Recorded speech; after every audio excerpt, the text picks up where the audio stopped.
빚을 졌을 때 기분이 어땠느냐라고 생각하면 진짜 암담한 건 사실이고요. 다 갚는데 만 5년 정도 걸린 것 같아요. 진짜 자존감이 많이 떨어지더라고요. 20살 후반과 30살 초반에 망한 창업자들은 어디 원서를 쓰더라도 정말 갈 데가 없는 상황들을 겪고요. 뭐가 많이 바뀌었어야 된다고 생각하는데 그 첫 번째가 저였어요. 나, 창업자 나. 그러니까 내가 바뀌어야 되겠는데 어떻게 바뀌어야 되는지 잘 모르겠으니 뭘 했냐면 이름을 바꿨어요. 그러니까 뭐든 바뀌려고 발버둥을 치는 거죠. 안녕하세요. 저는 레뷰 코퍼레이션의 장대규 대표입니다. 요즘 1인 미디어 시대의 인플루언서들을 찾고자 하는 광고주도 많으신데요. 레뷰 코퍼레이션은 그런 분들하고 인플루언서를 중개해주는 플랫폼 서비스입니다. 글로벌 6개국에 진출해서 해외 현지 인플루언서들을 다 모아서 회원을 100만 명 이상이 되는 플랫폼을 현재 운영하고 있고요. 지금과 같은 성장을 바탕으로 상장 준비들을 마치고 인플루언서 업계에서 첫 번째 상장의 케이스가 되도록 현재 최선을 다하고 있습니다.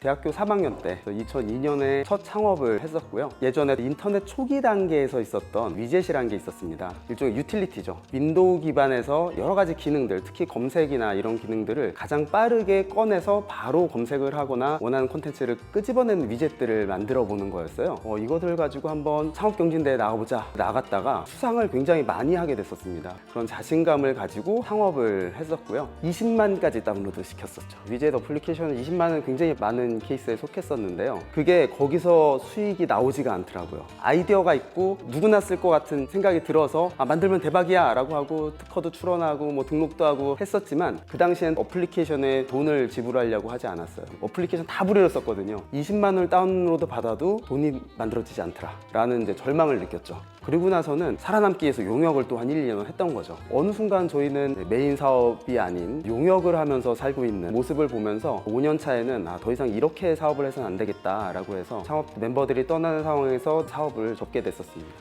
처음 딱 망했을 때는 사실 여러 가지 빚도 남아있고 찬찬히 생각하기 굉장히 어려웠던 것 같고요. 제가 그 당시에 이제 돈을 벌기 위해서 직장을 갔을 거잖아요. 젊은 창업자로 망했을 때는 정말 갈 데가 없는 상황들을 겪고요. 신입도 아닌 채 경력도 아닌 채 굉장히 어중덩이한 상황에 남아버리는 게 공무원 시험으로 넘어가고 이러지 않는 한 할 수 있는 일들이 많지 않습니다. 그랬을 때는 후회를 하는 경우도 있었던 것 같아요. 창업자는 되게 브로드하게 하잖아요. 망한 타이밍에서는 브로드한 거는 중요하지 않더라고요. 원서를 쓰더라도 스페셜리티가 있지 않기 때문에 채용도 굉장히 어렵고요. 저도 심리적으로는 내가 어떤 스페셜리티를 닦지 못한 사람이구나, 고생하면서 경험은 했지만 그런 생각에 자존감이 땅을 박으면서 진짜 암담한 건 사실이고요. 그걸 어떻게 헤쳐나가냐고 생각하면 그런 생각을 갖지 않고 그냥 괴로워하면서 지나왔던 것 같아요. 꾸준하게 견뎠던 거지 그걸 막 헤쳐나갈 횃불이 있진 않았던 것 같아요. 그때는 내가 왜 실패했는지도 다시 한번 돌이켜보고 의지의 문제도 굉장히 컸다라는 생각도 들고요. 오히려 어렸을 때 여러 가지 기회가 나한테 있다고 생각한 게 저는 제가 생각하는 저의 창업 실패 중에 가장 큰 원인이었던 것 같아요. 사실 이거 아니면 끝이라는 생각을 하고 밀어붙였어야 되는데 잘 안 되더라고요. 학생 때는 주변에서 그런 얘기를 특히 학생 창업자들한테 많이 하거든요. 어렸을 때는 다 해봐도 되는 거니까 한번 해봐. 그 생각이 잘못됐던 것 같아요. 어떤 문제를 닥쳤을 때 창업자들 초반에는 그 문제를 해결할 만한 자원이 많지 않잖아요. 결국엔 자기의 어떤 의지가 굉장히 많이 중요할 텐데 그 의지를 발현하려면 내 뒤가 없다고 생각하면 정말 없는 에너지도 튀어나오거든요. 이거 안 해도 나는 무슨 고시를 봐서 다른 일도 할 수 있을 거야 라고 생각하는 순간 의지나 에너지가 나오지 않는 게 그 고난의 어떤 데스밸리를 넘지 못하게 하는 이유 중에 하나라는 생각이 좀 들었습니다.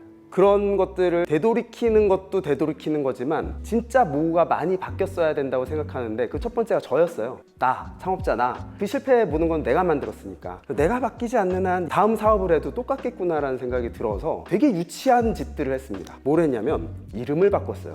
이름을 바꾸고 제가 몸이 되게 뜨거운 몸인데 차가운 물을 정말 싫어하거든요. 그래서 12월 겨울에 차가운 물에 내 몸을 담궈야 되겠다. 새벽 수영을 시작했어요. 그러니까 내가 바뀌어야 되겠는데 어떻게 바뀌어야 되는지 잘 모르겠으니 뭐든 바뀌려고 발버둥을 치는 거죠. 첫 번째 창업 망하고 3년 정도 시간이 걸렸는데 다시 창업하는 데까지 저는 창업이라는 일을 하지 않을 수가 없더라고요. 이만큼 창업을 해서 한번 실패했으면 사실 이제 악다구니도 생기고요. 어떻게 해야 될지 어떤 아이템을 해야 될지라는 생각이 들면 실패율이 확실히 줄어드는 것 같아요. 그러다가 2011년도에 또 창업경진대회나 이런 데에서 팀들을 만났어요. 그 당시에는 인플루언서라는 단어가 존재하진 않았고요. 소셜 네트워크 태동기였었으니까요. 하지만 굉장히 오래된 1인 미디어인 블로그라는 건 존재했어서요. 지금도 사실 많은 인플루언서들이 어떤 물건을 어디서 받아와서 팔고 하는 것들을 하시는 것처럼 블로거들의 많은 인프라에서 그들을 물건을 팔게 만드는 사업을 시작하자 2012년에 만든 BCNX라는 회사였었습니다. 제 첫 번째 창업에서 제가 진짜 뼈저리게 느낀 것들 중에 하나는 수익화가 되지 않는 아이템을 사업을 시작하면 안 되겠다. 그 당시에 그 아이템도 되게 매력도는 높았는데 어디서 돈을 나올지가 유저가 는다고 해서 나오지 않겠더라고요. 그럼 뭘로 하지? 라고 하다가 블로거들을 통해서 한번 소개해 보시죠. 광고를 중개하는 역할들을 하는 서비스를 디벨롭하자라는 데로 피보팅을 한 거죠. 왜냐면 그거에는 광고주들이 작은 돈이라도 페잉을 하시더라고요. 우리가 한 5명 블로거를 보내주면 15만 원을 주시는 거예요. 그 당시에 되게 운이 좋았던 거는 소셜 커머스가 태동기였어요. 지금의 쿠팡, 티몬들이 우르르 한 200개가 넘게 탄생하던 시기가 2012, 13 소셜 커머스 태동기였고요. 일반 식당들 이런 분들이 커머스라고 하는 아이템들을 접해 보시더니 새로운 고객들을 유입할 수 있네 라고 하는 인식 변환이 시작되던 시기였고요. 그 흐름이 그렇게 변하는 과정에서 우리 아이템을 가지고 직접 광고주들을 찾아 나섰었어요. 우리는 업계는 돌방이라고 하거든요. 돌면서 방문하는 거. 저희가 삼성역 뒤에 있는 조그만 공유 오피스에서 좀 시작했거든요. 주변에 있는 식당부터 다 공략했었죠.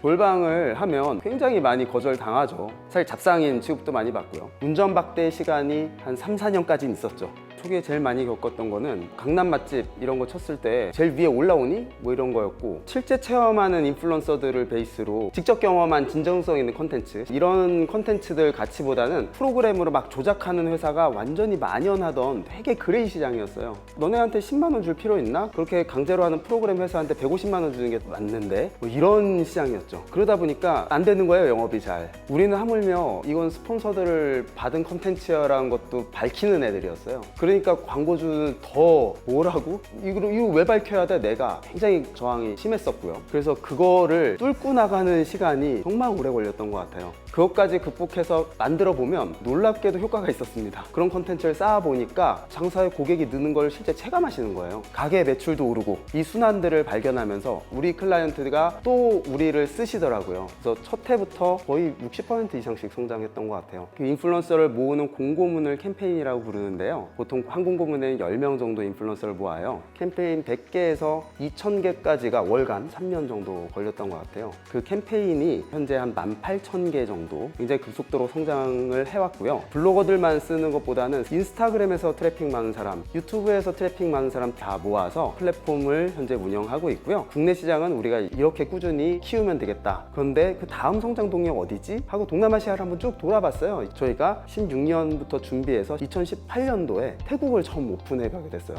너무 잘 되기 시작하더라고요. 거기서 회원들이 계속 들어오고 광고주들이 계속 원하고, 그래서 동남아시아 6개국에 다 진출해 있고요. 중국에 있는 커머스 왕원까지를 모두 연결하는 플랫폼이 됐습니다. 저희가 한국에서 상장을 준비하고 있지만 이 베이스에 사실 글로벌을 넘어가려고 하는 거거든요. 그래서 글로벌리 인플루언서들의 스폰서들을 전 세계에서 가장 많이 제안해 줄 거야 라는 플랫폼 회사를 만들려면 그것 또한 효과가 있다는 걸 증명해야 될 건데요. 그 증명을 계속 열심히 하고 있는 겁니다. 4, 5년간 글로벌을 해보니까 저희만큼 하는 회사가 없습니다. 글로벌을 포함해서 회원을 100만 명 이상이 되는 이 바탕을 가지고 일본과 미국 서비스까지 소화가 가능할 그런 정도의 플랫폼을 해외에 적극적으로 진출시키고 있는 중입니다.